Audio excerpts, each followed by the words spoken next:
Hello, my name is Lee, your digital presenter for today's event.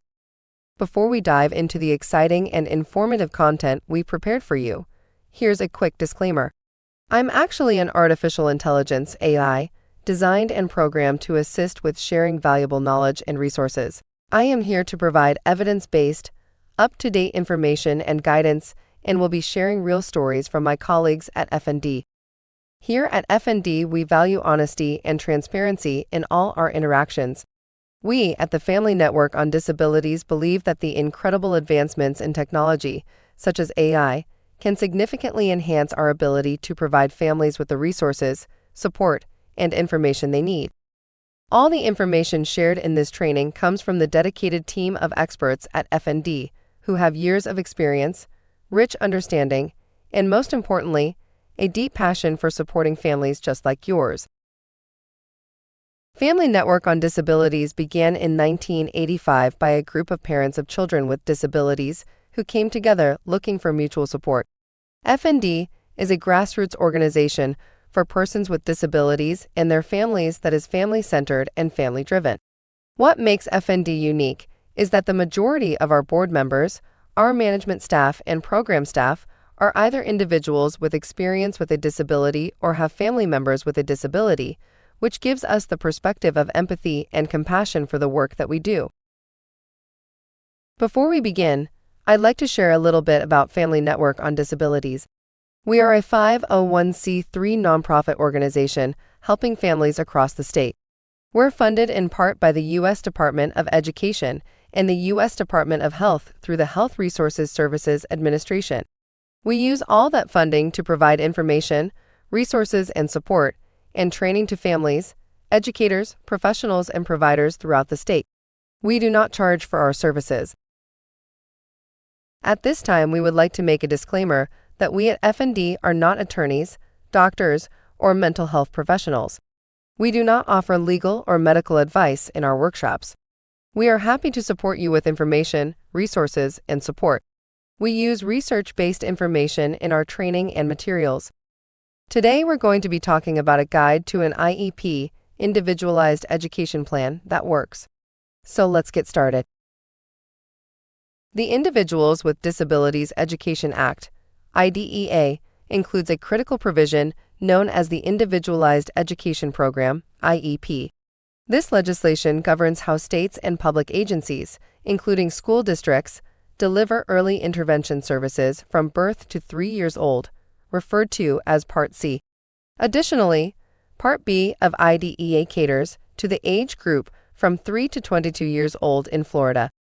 For those with younger children, we recommend attending our workshop called Beginning the Journey, which is divided into 2 parts. Part 1 delves into early intervention, Part C, while Part 2 focuses on the transition from Part C to Part B. Today, within IDEA, we will explore 6 important topics, aiming for a clearer understanding by the end of our time together.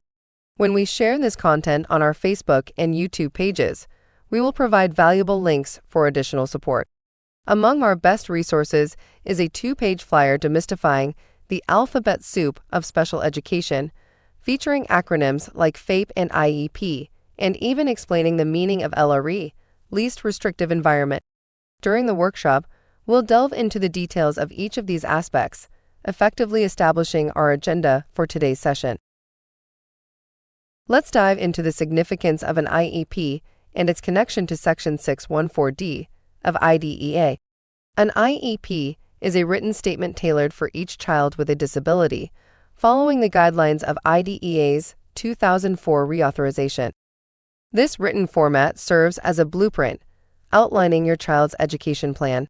Understanding the content of Section 614D is vital as it encompasses the procedural law, clearly defining your rights as a parent within the special education system.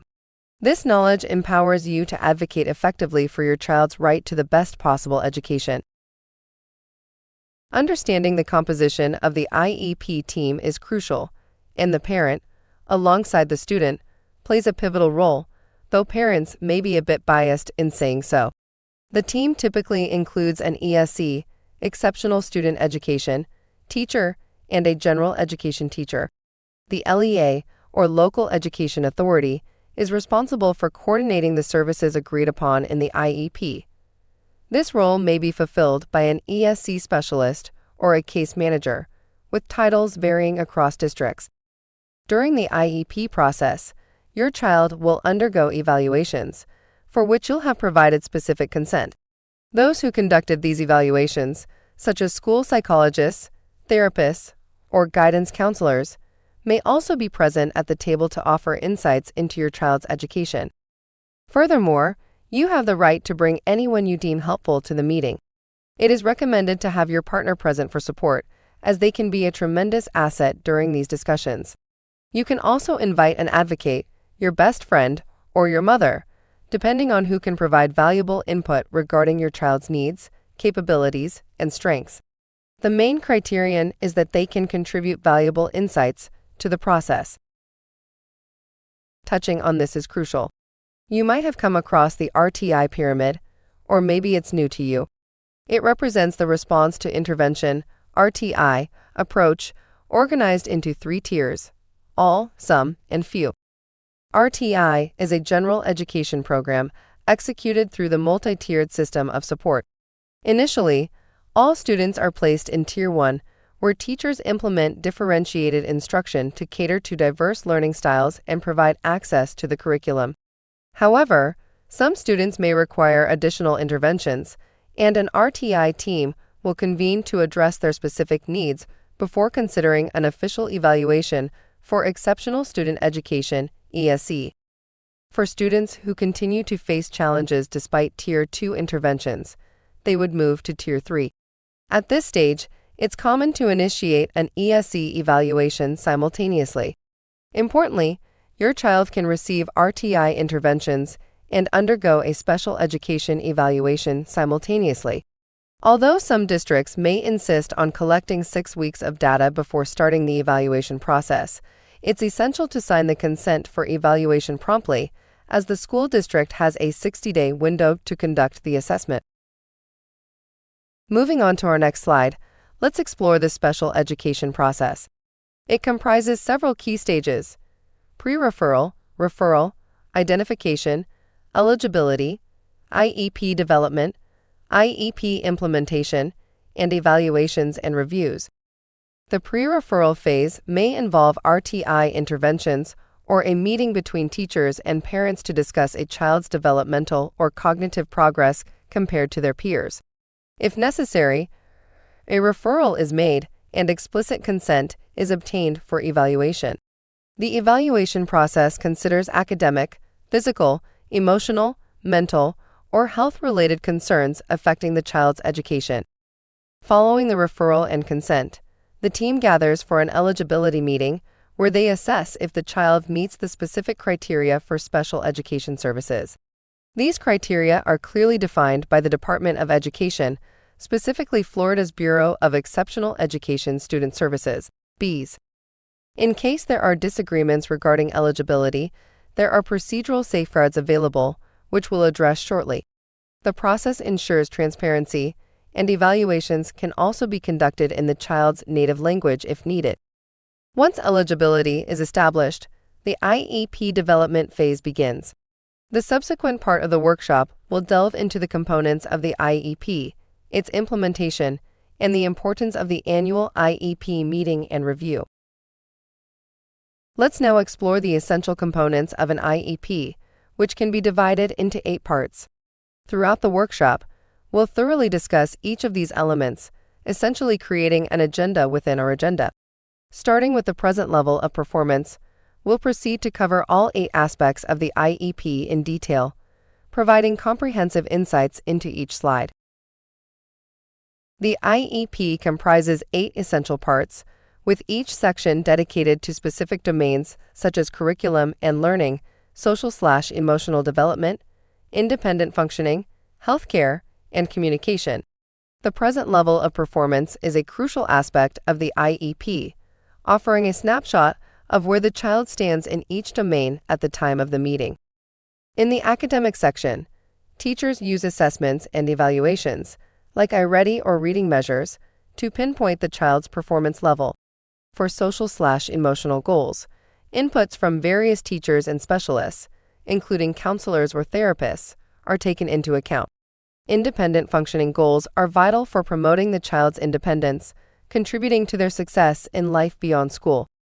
For children with healthcare needs, a separate domain focuses on the specific support required, often involving a nurse. The communication domain assesses language skills, expressive and receptive language, and may involve a speech-language pathologist. Throughout the IEP process, it is essential to emphasize the individuality of each child's needs and strengths. Parents play a crucial role in providing input during the meeting, sharing information in a strength-based manner that highlights both needs and solutions. Preparing and emailing the parent input section ahead of time to be included in the IEP can ease the emotional burden and ensure effective communication during the meeting. As I mentioned earlier, the present level of performance leads us to the crucial aspect of setting goals. The SMART formula has been widely used for this purpose, ensuring that goals are specific, measurable, attainable, realistic, and timely. Each domain within the IEP, whether academic, social/emotional, independent functioning, or health-related, will have specific goals tailored to address the child's needs. For instance, an academic goal might focus on mastering multiplication tables, with the child receiving specialized instruction and support to achieve this. The goals must be measurable and achievable, challenging the child to stretch their abilities without being overwhelming. This approach aligns with the notion of setting realistic goals for the child's progress. Timeliness is essential, as IEPs are reviewed annually to assess the child's progress in meeting their goals. If a child has mastered a goal or is ready to move on to the next step, parents can request an IEP meeting to discuss changes and share their case with the team. The collaborative nature of the IEP process allows for adjustments and enhancements as needed to support the child's ongoing development. Let's discuss the concept of progress monitoring within the IEP. Similar to receiving quarterly report cards, the IEP also tracks progress regularly. The question to consider is whether your child is not meeting, or exceeding the expectations set in their goals. With open and collaborative communication between parents and the school, there should never be surprises regarding your child's progress. It's essential to assess if your child is on track to meet their goals. If not, it raises questions about the appropriateness of the current IEP and whether additional supports and services are needed. For instance, if a child is receiving 30 minutes of specialized reading instruction twice a week but still lags 2 grade levels behind their peers, advocating for an increase in specialized reading time becomes justified. Moreover, it's crucial to ensure that the IEP is effectively implemented. If your child is designated to receive specialized reading instruction twice a week, it's essential to confirm that they are indeed receiving that dedicated time with a highly qualified special education teacher providing the necessary support and instruction. Active monitoring and collaboration with the school team are vital to ensure your child's needs are met appropriately. Within the IEP, you will find a detailed description of the specialized instruction, related services, and supplemental services your child will receive. Specialized instruction, often located towards the back of the IEP, outlines the direct teaching your child will receive, whether through small group sessions, push-in or pull-out arrangements, or resource classes. It clearly defines how this instruction will help your child achieve their IEP goals. Related services are additional supports that complement your child's education.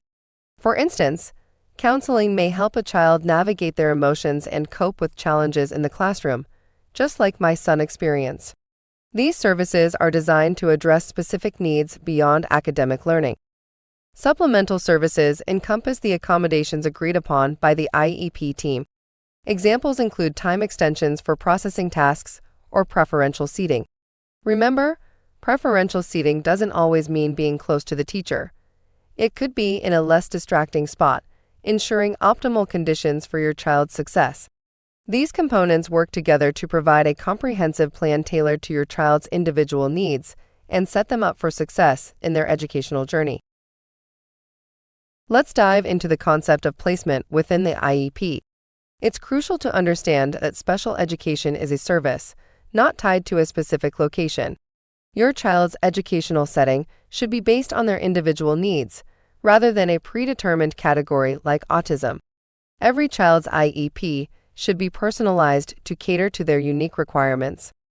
The continuum of placement options encompasses various settings. Full inclusion means your child is educated alongside their non-disabled peers in a general education classroom, while receiving specialized instruction through pull-out or push-in sessions. For some students, a self-contained class might be appropriate, offering a smaller teacher-to-student ratio. Such classes exist for different categories, like emotional or behavioral needs. However, decisions regarding placement should always involve a collaborative team effort, ensuring the best fit for the child's development. In certain cases, medical concerns might necessitate an alternative school or sender school. Such changes in placement require explicit parental consent. Additionally, hospital or homebound education might be suitable for students recovering from medical issues and unable to attend regular classes. Lastly, for those with significant challenges, residential schools might be considered, where the child lives in a specialized facility while still receiving their right to a free and appropriate public education. It's crucial for parents to understand and carefully consider the placement options available, ensuring the best possible education for their child's needs. Within the IEP, accommodations and modifications play a vital role, and we discussed this briefly earlier. It's essential to differentiate between the two. Accommodations refer to tools or resources that assist your child in mastering their skills. These are not changes to the curriculum, but rather support to access education effectively. For most IEP students, accommodations are essential to help them succeed. Modifications, on the other hand, involve changes to the curriculum. They are used for students with significant cognitive delays, such as those following the Access Points curriculum. However, this type of modification is relatively rare. Accommodations can be incredibly powerful in aiding a child's learning experience. For instance, a simple reading strip helped my son, who struggled with concentration due to ADHD, focus on one line of text at a time. Nonverbal cues, like adjusting glasses, were another helpful accommodation that prompted him to reflect on his behavior. Many accommodations are available to support all IEP students, and it's essential to explore the options that best suit your child's needs. If you find the workshop overwhelming or need more personalized assistance, don't hesitate to reach out to us. We are more than willing to provide one-on-one guidance and help you navigate through this process. Every IEP provides detailed information about the amount and duration of support your child will receive, and as a parent, it's crucial to be well informed about this. Understand who will be providing the support, how often it will be given, how much time it will take, and where it will be provided. For example, if your child receives specialized reading instruction in a pull-out small group, it's essential to know the specific location where these sessions will occur consistently. Additionally, if the same room is also used for high-stakes testing, like the FSA, Florida Standards Assessments, it becomes even more critical to ensure that the room remains accessible to your child during these critical times. By actively engaging and being informed about the different aspects of your child's IEP, you can help ensure that they receive the necessary support and accommodations in a consistent and effective manner. Understanding these details empowers you to advocate for your child's needs and contribute to their overall educational success. Special factors that must be taken into account during the IEP process include behavioral considerations. It's essential to identify any behaviors that may impact your child's classroom experience. Additionally, the team must appropriately evaluate if your child has a visual impairment or is blind and provide an education tailored to meet their specific needs. Similarly, for the deaf or hard of hearing population, ensuring proper evaluation and appropriate accommodations are critical. Assistive technology is an important aspect of modern education. With the widespread use of one-to-one devices and electronic learning, it becomes crucial to assess whether your child needs assistive technology to access the curriculum effectively. If necessary, you can request an assistive technology evaluation through your ESE specialist. Communication needs are another critical consideration. Understanding how your child communicates and whether they are an English language learner can significantly impact their educational plan. All these special factors are addressed in every IEP meeting to ensure that your child's unique needs are fully understood and appropriately accommodated for, fostering an inclusive and supportive learning environment. Transition. As your child reaches 14 years of age, the IEP process will undergo some changes, and it's essential to start transition planning even before they turn 14. This involves determining their post-secondary goals, focusing on what they want to achieve after graduating from high school, whether it's at 18 with their peers or up to the age of 22 in Florida. At 18, there is a significant change due to the age of majority. If your child turns 18 and decides they no longer want you in their IEP meetings, you may not be able to attend unless you have guardianship of the child. However, fostering self-determination and self-advocacy skills is crucial at this age, and it's essential to maintain open communication and support your child's decisions. During the transition IEP, it's crucial to consider the options for deferment or extended transition. If your child has earned all the high school graduation requirements but needs additional time to master skills, deferment options are available. Be sure to consent to the deferment plan by the deadline provided by the school district. Missing the deadline could result in losing access to this option. Regarding deferment, one common concern is whether the child can still participate in events like prom, graduation, and grad night. The answer is yes, they can attend these events like their peers. However, when walking across the stage at graduation, the diploma envelope will be empty, as the school district will retain the diploma until the completion of the deferment program. In summary, transition planning is a crucial phase of the IEP process, focusing on post-secondary goals and considering deferment options if necessary, all while supporting your child's individual journey towards their future. However, it's important to emphasize that these special factors are essential components in every IEP meeting. Another consideration is the extended school year. It involves evaluating each student to determine if there might be a risk of regression in the skills they have acquired. This decision is made collaboratively by the IEP team, but it can vary significantly from one county to another. I strongly advise you to engage in open communication with your team to understand the extended school year's specific arrangements in your county. If you encounter any challenges or receive a refusal, don't hesitate to reach out to us for support. Remember, each case is unique, and if your child requires continued education, the team must provide a valid reason for denying the request. Understanding that the IEP process is a journey, it's vital to grasp the explanations provided by the team. If anything is unclear, don't hesitate to pause the meeting and seek clarification by asking questions. Advocating for your child's needs may involve requesting written policies or procedures to review in your own time, especially if you're a visual learner like me. Collaborating with the team requires planning and effective communication with your child's teachers to build the most suitable IEP. Documentation is key. Remember, if you didn't write it down, it didn't happen. After significant discussions or meetings, consider summarizing the key points in emails for confirmation and collaboration. This approach allows for clear understanding and prevents misunderstandings. Continuously monitor your child's progress and stay engaged with the IEP. Progress reports are issued every quarter, and there should be no surprises if effective communication and collaboration are in place. Staying on track and being proactive in the process will lead to the best outcomes for your child's education and well-being. To succeed in this process, building strong relationships is paramount. Your child spends significant hours at school, so knowing and connecting with all the adults involved in their education is crucial, even in high school. Though it may be viewed as helicoptering, attending parent-teacher conferences regularly can provide valuable insights. Whenever possible, attend all meetings, especially IEP meetings after receiving a prior written notice. If the given time doesn't work for you, Don't hesitate to suggest alternative options for the meeting.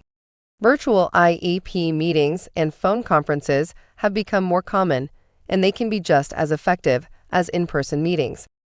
If you disagree with certain aspects discussed during the meeting, ensure that your concerns are included in the parent input section of the IEP.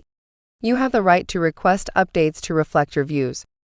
To stay organized, consider creating a virtual IEP binder using tools like Google Suites. This digital approach can be more efficient and accessible compared to traditional paper binders. Keeping your records organized will enable you to effectively track your child's progress and stay informed throughout the process. What to bring to an IEP meeting. As mentioned earlier, it's beneficial to have someone with you for support, such as a friend, partner, spouse, or advocate.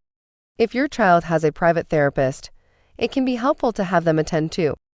Bring the current IEP to ensure meaningful growth has occurred, and the new IEP reflects necessary updates. It's a good idea to write down your questions in advance to avoid forgetting to ask them due to anxiety or forgetfulness. Preparing questions beforehand, even in your parent input, allows the team to consider them beforehand. Sharing successful strategies and accommodations used at home can be valuable for the team's awareness. If you've conducted a private evaluation in the meantime, consider sharing the results with the team. You may bring documentation like a daily communication log to provide insight into your child's behavior and initiate productive discussions. Having water can serve as a helpful tool for pausing and collecting your emotions if needed. It can also be an excuse for a brief break if emotions become overwhelming. Lastly, bringing cookies or snacks to the meeting can create a more relaxed atmosphere and contribute to a collaborative discussion. Food is not required in meetings, but it doesn't hurt. It's important to maintain a positive and constructive environment to address any challenges effectively. Here you can see our FND family. These are the programs housed under the Family Network on Disabilities. Each program provides a unique service to a specific population. There are 3 PTI programs funded by the U.S. Department of Education through the Office of Special Education Programs. POPN serves North Florida. PSN serves Southwest Florida, and Penn serves Southeast Florida. The Family Star program, funded by the U.S. Department of Health under the Health Resources Services Administration and supports families of youth with special healthcare needs. FND also has a special needs trust where we provide families with information regarding creating and supporting a special needs trust. We also do programming specific to fathers raising children with disabilities. Here you can see links for multiple downloadable resources available in various languages. You can also see some of our social media platforms. We have various pages on Facebook addressing the needs of different populations and our programs. I invite you to check out our website at www.fndusa.org for the hundreds of pages of resources and invaluable information that you can access and download at no charge. You can reach us to help you and your family by giving us a call at 800-825-5736 and letting us know your needs.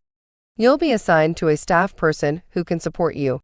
Follow us on Instagram, Facebook, and TikTok. Visit our website for valuable resources and more information. We want to thank you for spending this time with us during this presentation. We look forward to hearing from you.